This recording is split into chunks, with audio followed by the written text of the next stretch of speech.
Oi, turma do livro Amanhecer de uma Nova Era, de Valdo Franco, Manuel Filomeno Miranda, no capítulo 18 e último do nosso livro, Labores Finais e Despedidas.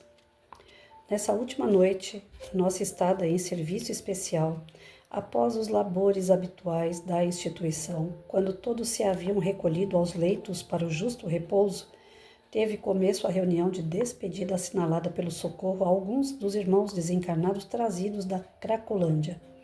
Mediante a cooperação do gentil benfeitor Hermano, foram trazidos à sala mediúnica em parcial desprendimento pelo sono os médiuns Celestina e Marcos, o psicoterapeuta de desencarnados Marcelo, mais alguns cooperadores da casa, a fim de que fossem atendidos alguns dos irmãos necessitados do socorro espiritual.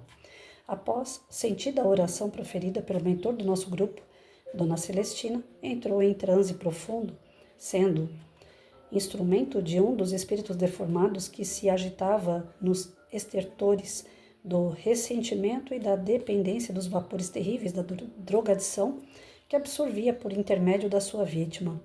Nosso irmão Petitinga, em estado mentalmente a cooperar, pôs-se a aplicar-lhe passes de desintoxicação fluídica, enquanto intensificava a doação de energia na médium, a fim de não ser prejudicada pelas terríveis fixações mentais do comunicante. Lentamente foi-se operando no irmão infeliz ligeira modificação da estrutura perispiritual, graças ao fenômeno da incorporação na médium dedicada, que lhe emprestava o modelo para a retificação da forma, ao mesmo tempo que lhe tomando o aparelho fônico, mediante grande esforço, interrogou, tartamudeando: que se passa? Nesse comenos, Eurípides adentrou-se no círculo trazendo uma jovem adormecida em deplorável estado de debilidade orgânica, emocional e psíquica. Foi despertada por imenso carinho pelo nosso amigo, que a houvera colocada em uma chaise longue acolchoada, onde podia permanecer reclinada em relativo repouso. Muito enfraquecida, olhou em derredor com estranheza quando viu acercar-se-lhe um jovem espírito que abraçou ternamente, falando-lhe com doçura: confia em Deus, Viviane, a fim de saíres do abismo em que te encontras. A voz repassada de imensa ternura repercutiu-lhe no íntimo e aguçou-lhe a memória, fazendo-a fitar a visitante nela, reconhecendo alguém que lhe era muito querida, levando-a rapidamente às lágrimas comovedoras. Enquanto as duas mantinham as mãos juntas, num gesto de carinho e de transmissão de segurança, o benfeitor respondeu ao interrogante: encontramo-nos em um hospital para enfermos muito graves, dentre os quais o amigo se encontra. Não estou doente, mas infeliz. Sim, ripostou o guia espiritual, sabemos disso. E, por essa razão, trouxemo-lo para tratamento. A sua é a infelicidade da alma revoltada e insubmissa às leis divinas por haver escolhido o caminho mais áspero e cruel para a solução de problemas que o amor poderia haver resolvido, caso houvesse preferido outro comportamento. Não tive, nem encontro outra alternativa. À medida que o fenômeno se tornava mais profundo e a aparelhagem mediúnica era seguramente submetida, o comunicante foi se tornando mais lúcido, dispondo de melhores recursos para expressar-se. Sempre a alternativa, elucidou-lhe Dr. Bezerra, quando se deseja o bem e não o mal, o revide, a vingança, a loucura do egoísmo perverso. Fui assassinado miseravelmente e não posso permitir que a devassa que tomou parte na trama fique impune, desde que não há justiça na terra e o seu ato infame permaneceu desconhecido. Equivoca-se, irmão. A justiça terrena ainda é fruto da imperfeição daqueles que lhe elaboram os códigos favoráveis aos seus próprios e infames interesses. Nada obstante, a consciência de todos nós tem esculpidas as leis da vida, que estabelecem os códigos do comportamento digno e da justiça superior. Desse modo, ninguém permanece livre das consequências dos seus erros e crimes. Mesmo que não seja alcançado de imediato pelos corretivos penais humanos, até mais ninguém consegue fugir de si mesmo, da própria responsabilidade. A vida não se extingue quando ocorre a consumpção do corpo, conforme o amigo sabe. Desse modo, não é justo que aqueles que padecem as injustiças no mundo logo despertem na área da realidade, no além-túmulo, tomem a adaga da justiça nas mãos e pretendam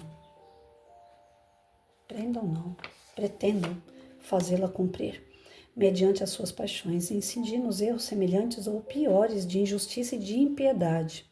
Sim, gostaria que assim fosse, mas isso não ocorre. Vitimado que fui pela mulher amada, acompanhei-lhe o triunfo no mundo enquanto a vermina me consumia, levando-me a uma loucura sem fim.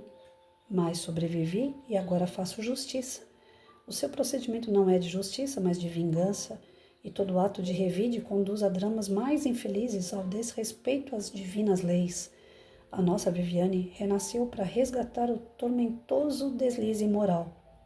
Embora sem as marcas físicas da nefasta conduta, trouxe no íntimo, no cerne do ser, as memórias do erro, a culpa, o arrependimento que a fizeram, desde a infância solitária, triste, desditada, sentindo-se amargurada sem compreender a razão do seu infortúnio.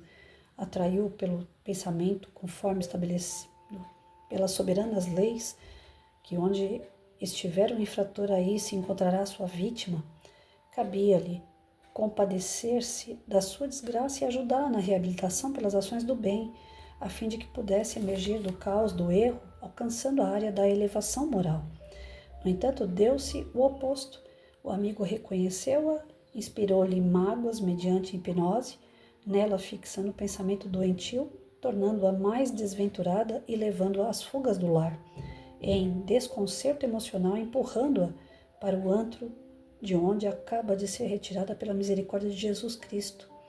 Como, porém, o amor de Deus não tem limites, este é o momento em que o caro amigo também merece compaixão e socorro, fruindo a bênção do despertamento para uma nova realidade que lhe facultará a paz e o recomeço sob outras condições favoráveis à planificação. Mas eu não consigo perdoá-la, nem é necessário que tal se dê de imediato. Conceda-lhe pelo menos o direito de expor o problema do ponto de vista dela, porquanto todo acontecimento tem duas versões, que são a de cada um, está bem? Ato contínuo, amparada por Eurípides, que lhe deu o braço gentil, a jovem, em desdobramento espiritual, foi aproximada do interlocutor e, ao reconhecê-lo, deu um grito de horror. Michel, Deus meu, não me mate, deixe-me na paz que eu não mereço. E prosseguiu em descontrole emocional e verbal, enquanto Eurípides refundia-lhe o ânimo, administrando-lhe energias calmantes e renovadoras. Não sou assassina, sou vítima de uma trama perversa. Piedade, meu Deus, como tenho sofrido.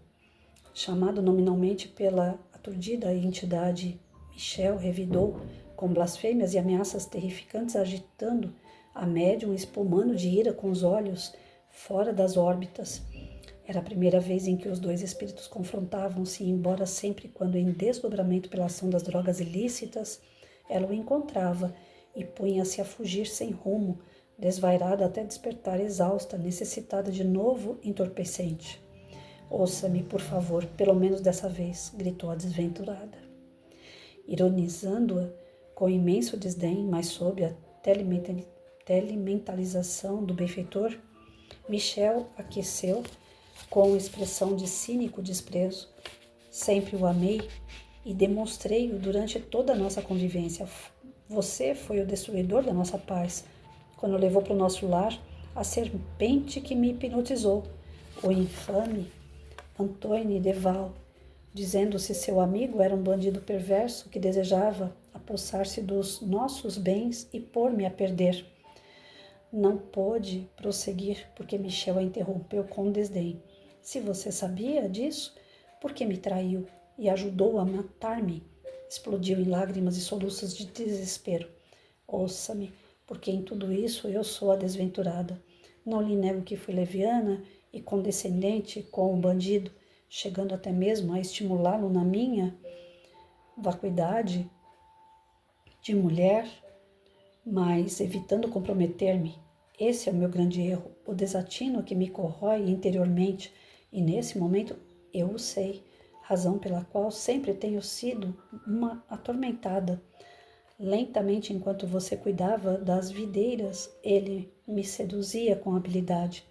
Tentei falar-lhe mais de uma vez e você evitou o assunto, desconfiado, como se eu não merecesse consideração. Eram dias horríveis aqueles. A Primeira Guerra Mundial iniciara-se e a França fora envolvida.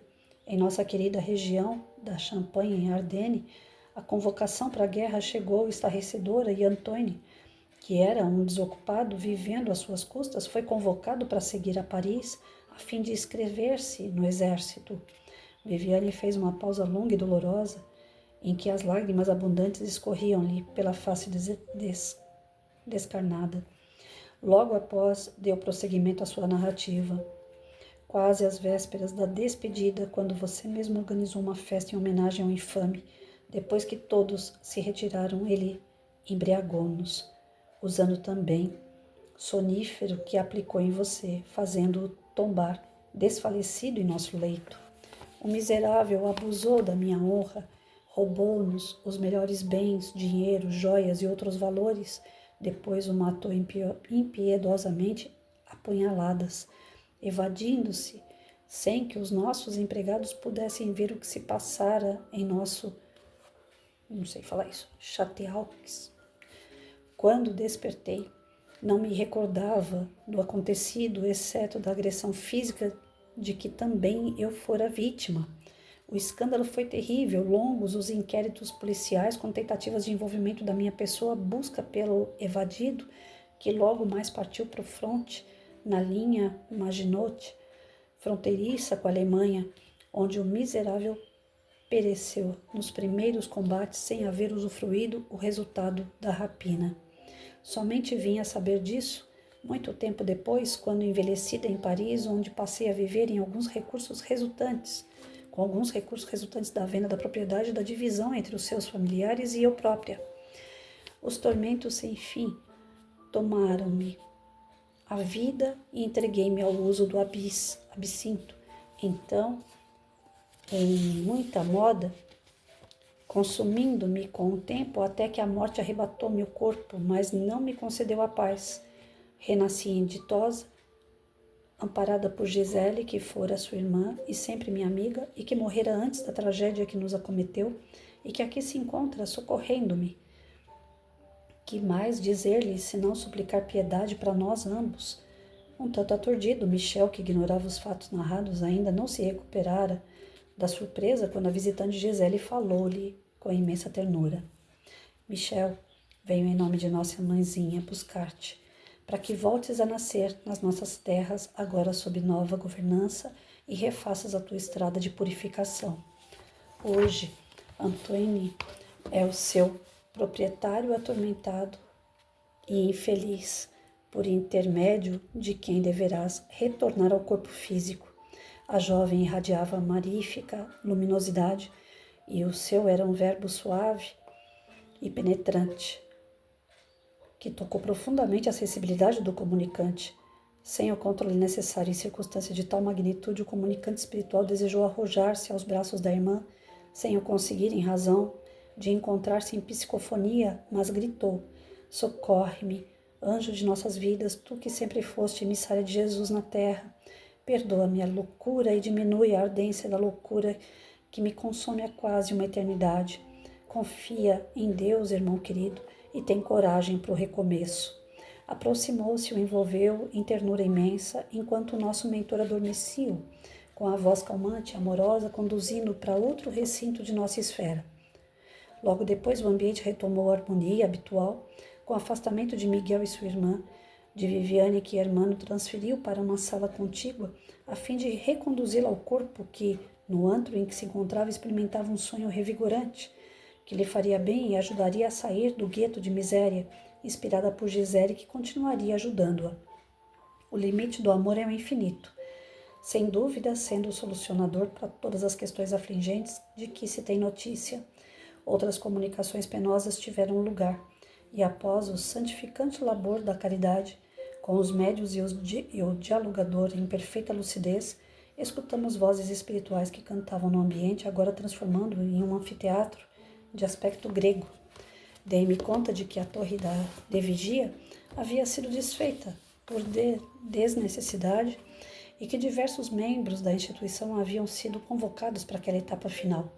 Suave perfume impregnava o ambiente, a sala tomara o aspecto grandioso que recordava o recinto onde tivéramos a reunião em nosso plano antes da jornada da Terra, e confesso-me profundamente surpreso com o poder dos mensageiros do Senhor, manipulando as energias e modelando tudo quanto se lhes torna necessário para condensar em nosso plano.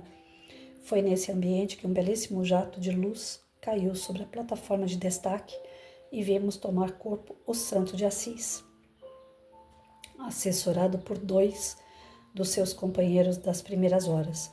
A simplicidade e a emanação de paz do pobrezinho arrebatavam-nos o sentimento, enquanto a ternura e unção dos seus acompanhantes penetravam-nos de maneira especial. Saindo do foco luminoso, ele sorriu para a plateia comovida e com voz indescritível que mais parecia um canto de amor, exorou: Divino pastor das almas terrestres, vinde por misericórdia e compaixão ao abismo onde nos encontramos, a fim de retirar-nos das escarpas em que nos seguramos antes da queda total. Transformai a vossa cruz de amor em ponte que nos alce do tremedal ao planalto salvador, facultando-nos a libertação. Distendei a vossa coroa de espinhos transformados em elos fortes da corrente de segurança para que unam a vossa sublime existência. Alargai vosso olhar à terra em transição dolorosa, de modo a diminuir as dores que se generalizam e a todos alcançam, convidando aqueles que choram à reflexão em torno do excelso bem, neles inspirando o anelo pela paz e pela ventura, que logo mais tomarão conta do planeta.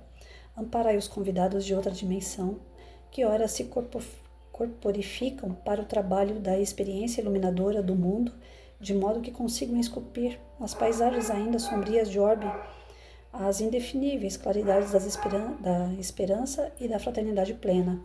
Tomai dos nossos mais nobres pensamentos e entretecei a grinalda de sabedoria que nos deve ornar a fronte, auxiliando-nos em todas as decisões imortalistas.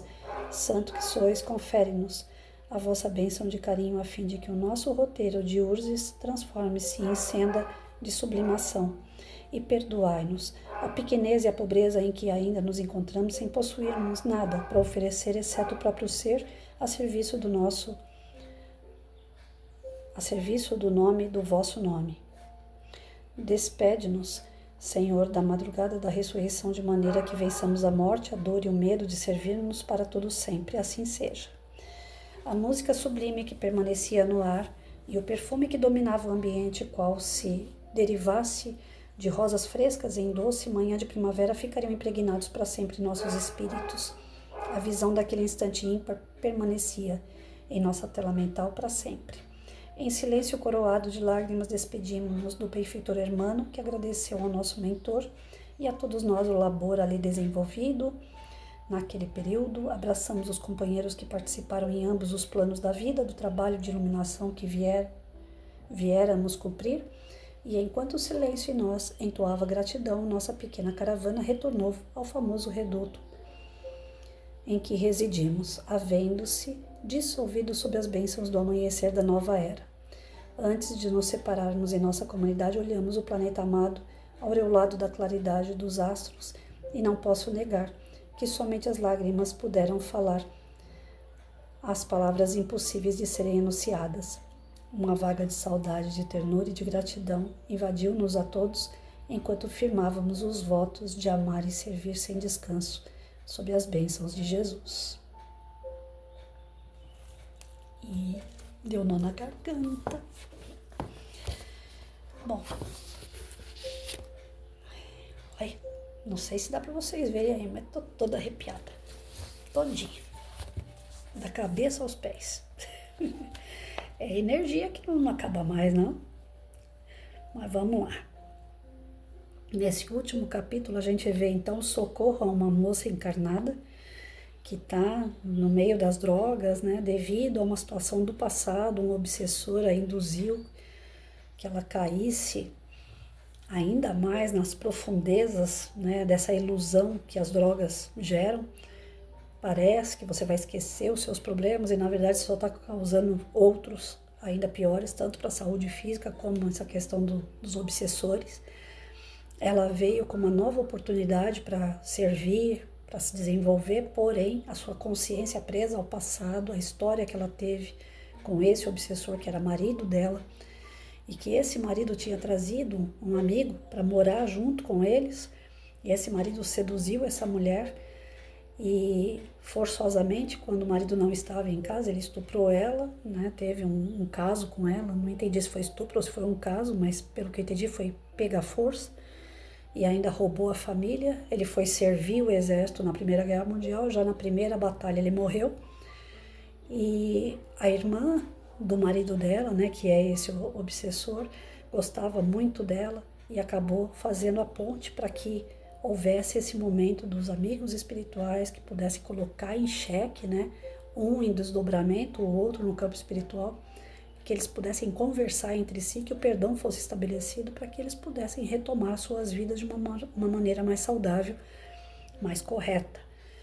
Esse tipo de comunicação, onde a gente tem um obsessor, que nós levamos ele ao passado, ou recobramos alguma coisa da sua consciência, o médium que faz esse tipo de trabalho, ele tem que ser muito sério. Porque veja bem, eu sou Santo Tomé, né? Tenho pouca fé. Todas as vezes que eu estive no trabalho mediúnico e que eu vi caso semelhante a esse, eu com pouca fé, eu sem enxergar, porque eu não consigo ver, eu consigo sentir. Eu sentia a vibração do espírito, mas eu não sabia determinar se era um homem, se era uma mulher, qual era o caso, qual era o problema, né? Isso daí a gente desenvolve à medida que a gente vai praticando. E eu tive muito pouco tempo de prática mediúnica. Mas os casos que eu cheguei a ver, que o meu coordenador, que era um médium nota 1000, né, ele trabalhava muito bem visualizando, né? Ele utilizava também a visão de outros médiums, a mediunidade dos demais, para que ele pudesse fortalecer naquilo que ele deveria falar e agir no momento oportuno junto com a espiritualidade que trabalhava com ele. Então, eu vi casos como esse aqui, e eu sei que são casos que dá para resolver numa sessão mediúnica. Por mais que a minha fé seja pequena e eu não desenvolvi totalmente a parte mediúnica, trabalhei muito pouco nisso, eu cheguei a ver casos assim que são hiper emocionantes, de haver perdão depois de muito tempo, de haver essas situações assim mal resolvidas de outra vida, como aqui o rapaz não sabia que foi o cara que matou ele, não a esposa, ele achava que era a esposa que tinha matado ele.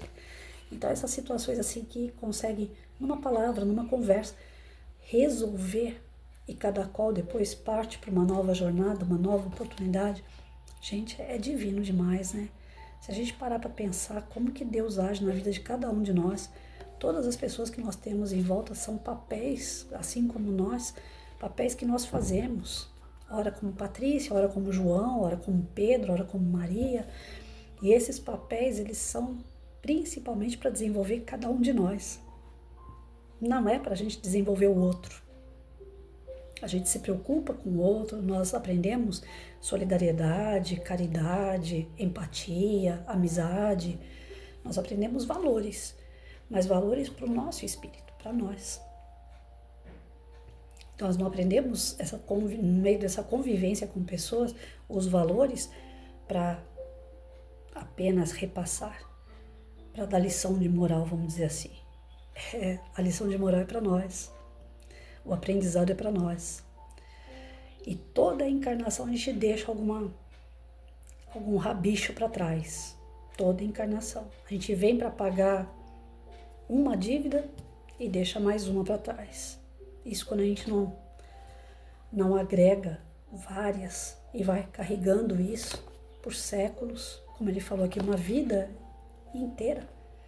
Vai saber quanto que é essa uma vida inteira que ele estava aqui assombrando essa moça, obsediando essa moça.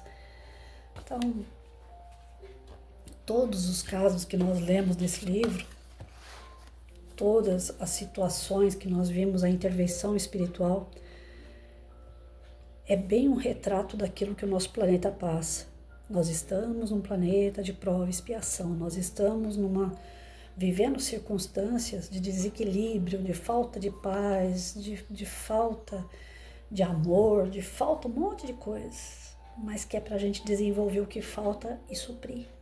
Não é porque a gente vive naquilo que falta que é para ficar faltando em nós.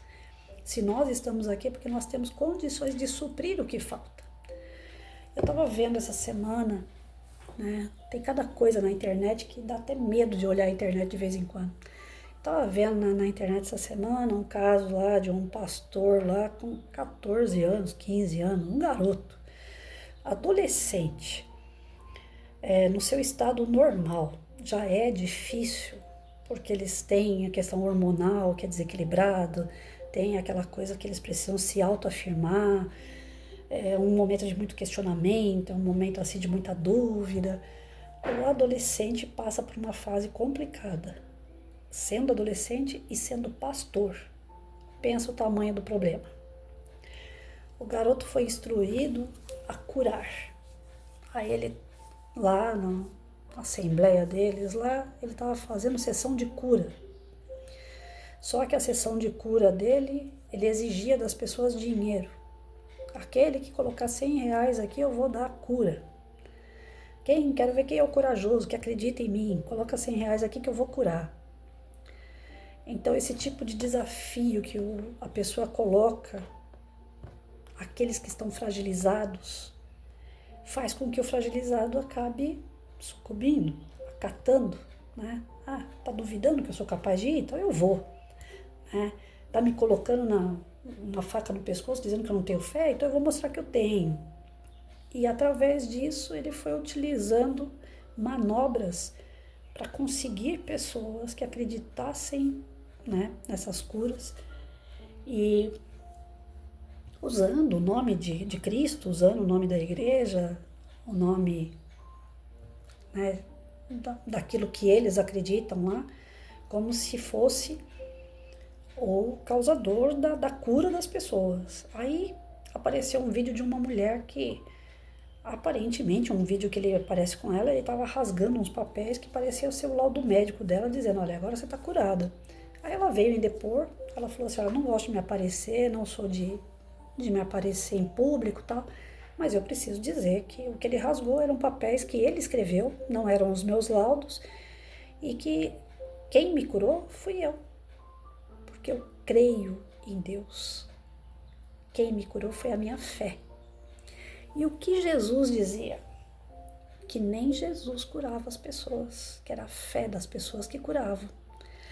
Então, eu acho que precisa acontecer, eu estou dando um exemplo desse carinha aí, porque precisa acontecer esses tipos de escândalo para as pessoas acordarem para os falsos profetas, para as falsas promessas, porque isso tem tudo que é lugar, em todas as religiões aparecem pessoas deturbando aquilo que é certo e colocando o caos no meio das pessoas.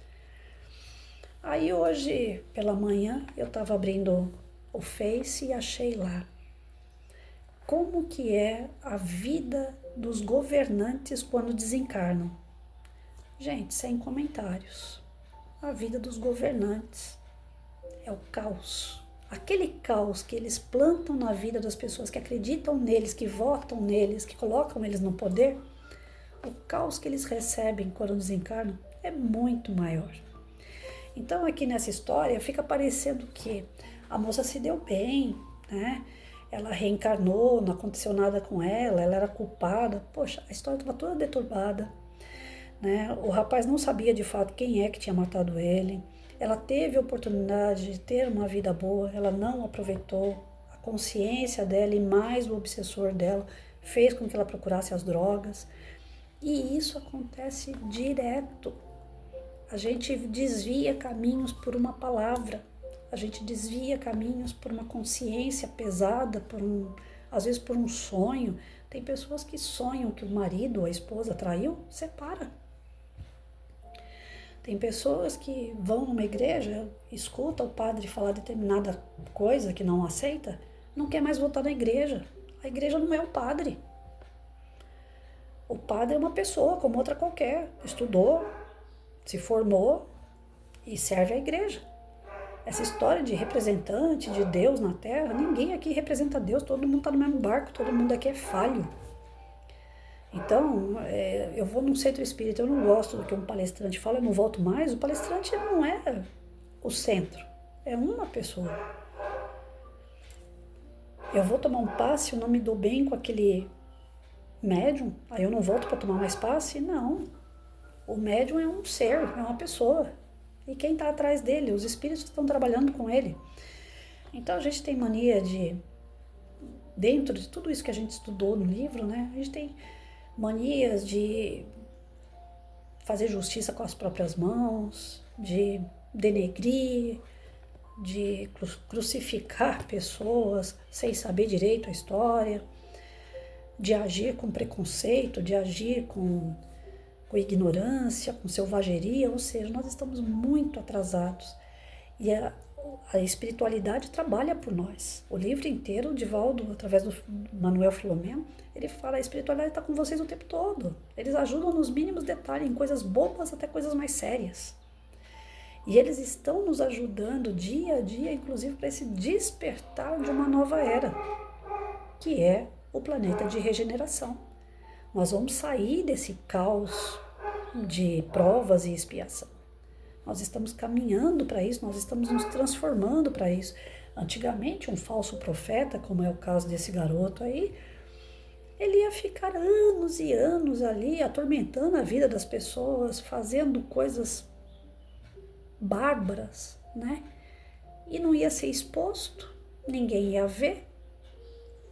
E as pessoas de bom coração iam ficar sendo tapeadas ali, lesadas por um bom tempo mesmo.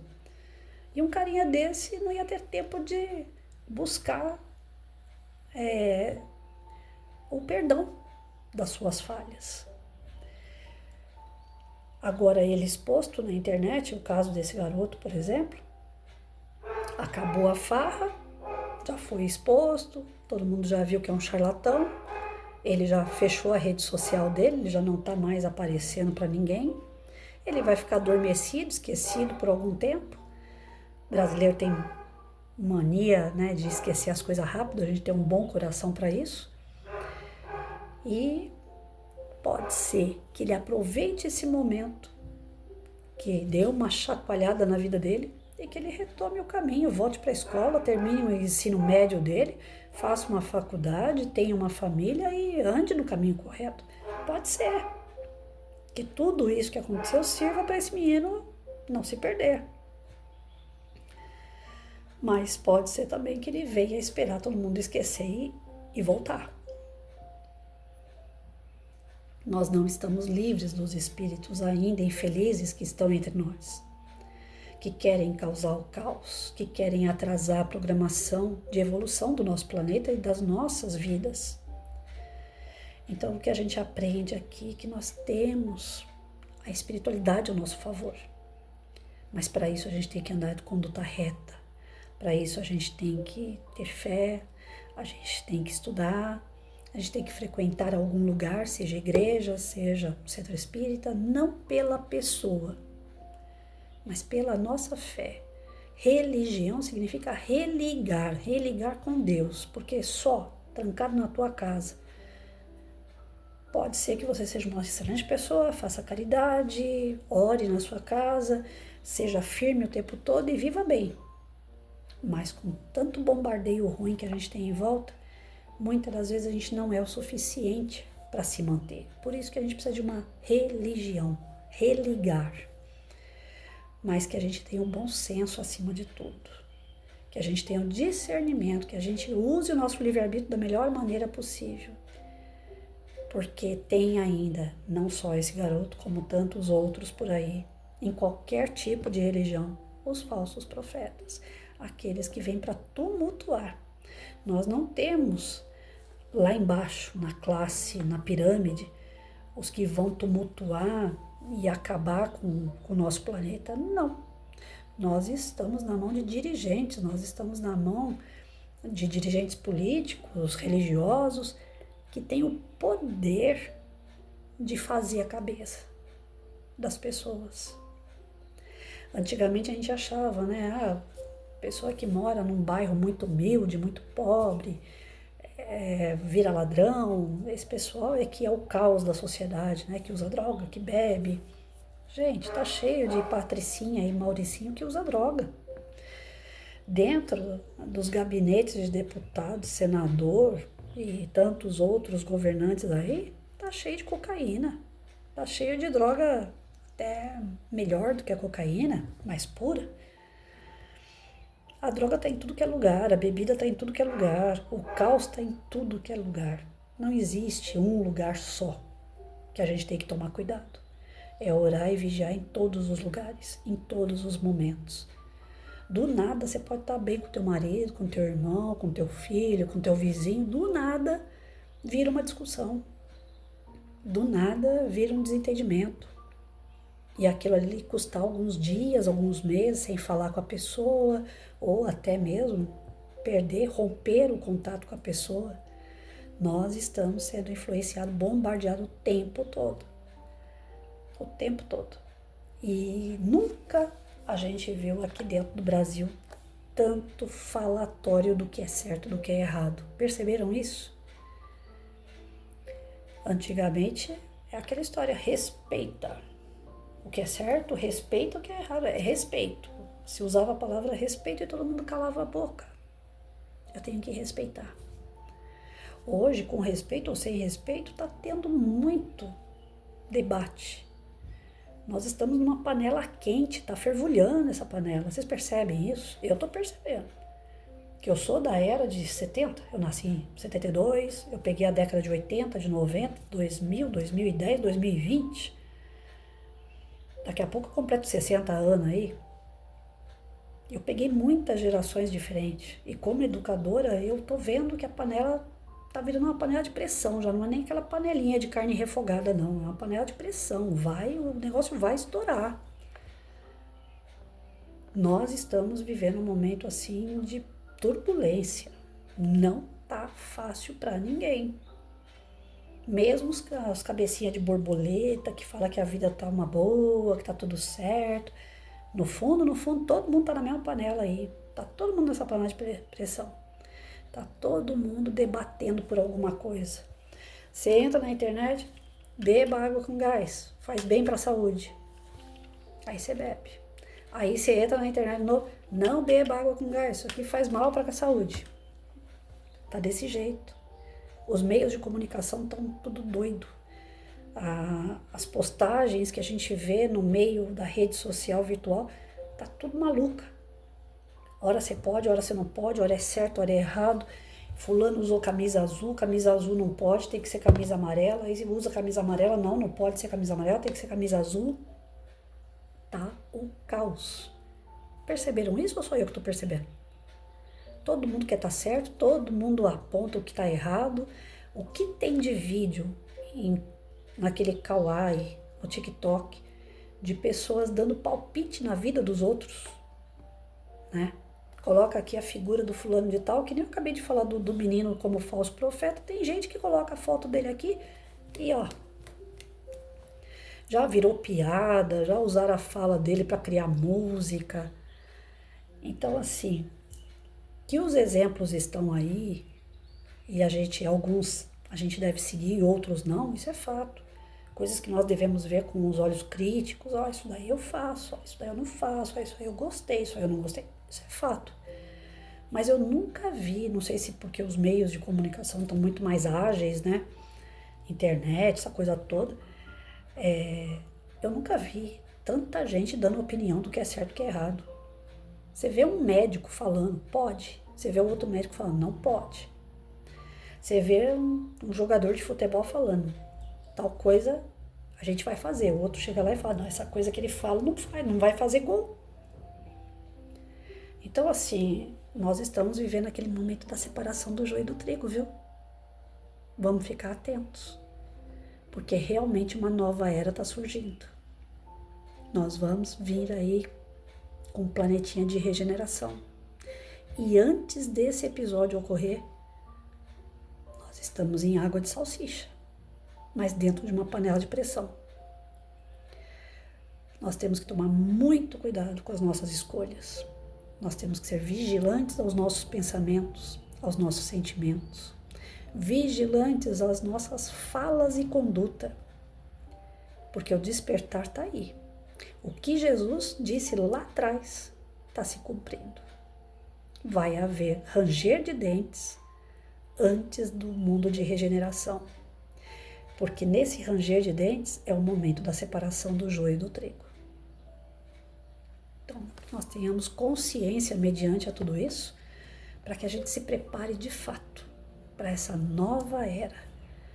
Para quando chegar esse momento, a gente ter a oportunidade de permanecer num ambiente bom.